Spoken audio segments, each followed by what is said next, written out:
Ethnography. Ethnography can be broken into two different types of research: anthropologic, which is often labeled ethnographic, and historic research.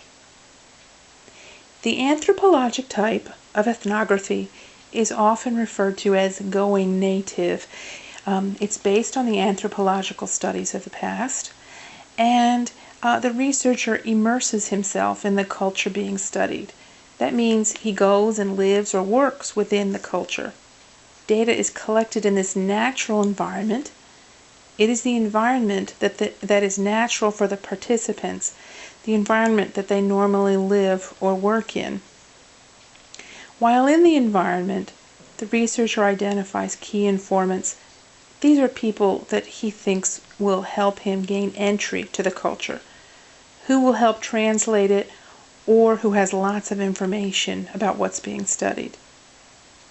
The researcher keeps notes, ongoing notes, about what he's observing and learning.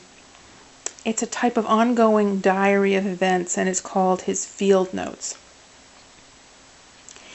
The nurse can explore the health care from the point of view of the consumer, as one of the examples of how this can work.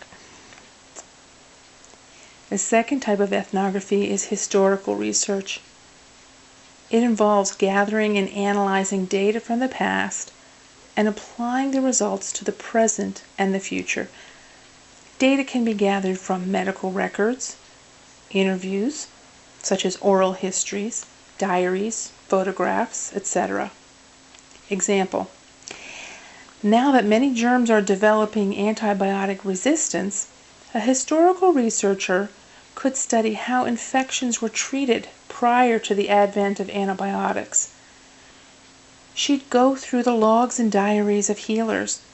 She'd look into the records of the doctors, and she'd talk to people who were still alive from that era. Case studies. Case studies are detailed investigations of individuals or groups. Case studies may be quantitative as well as qualitative.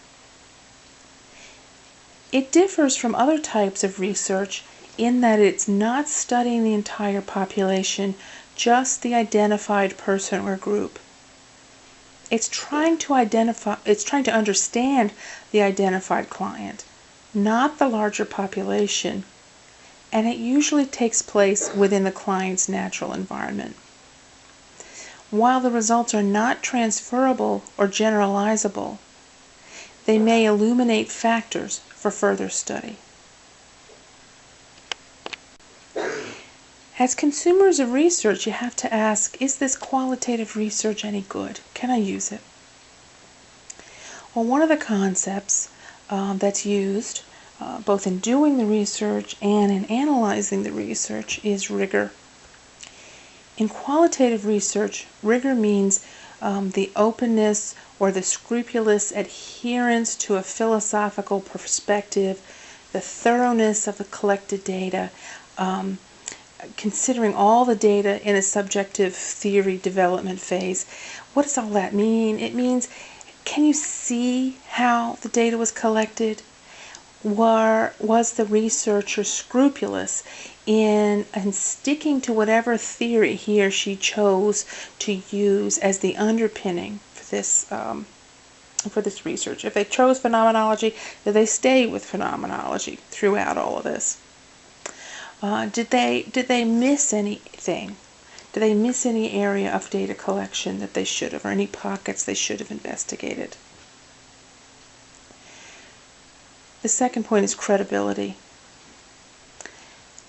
And this means the results represent the truth from the viewpoint of the study participants. The study participants say, yeah, this is what we meant to say. You have interpreted it correctly. That's credibility. Transferability is very close to generalizability.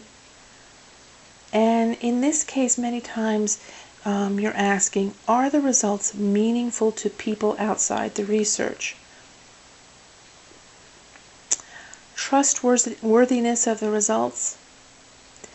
The findings are backed up by complete, detailed documentation.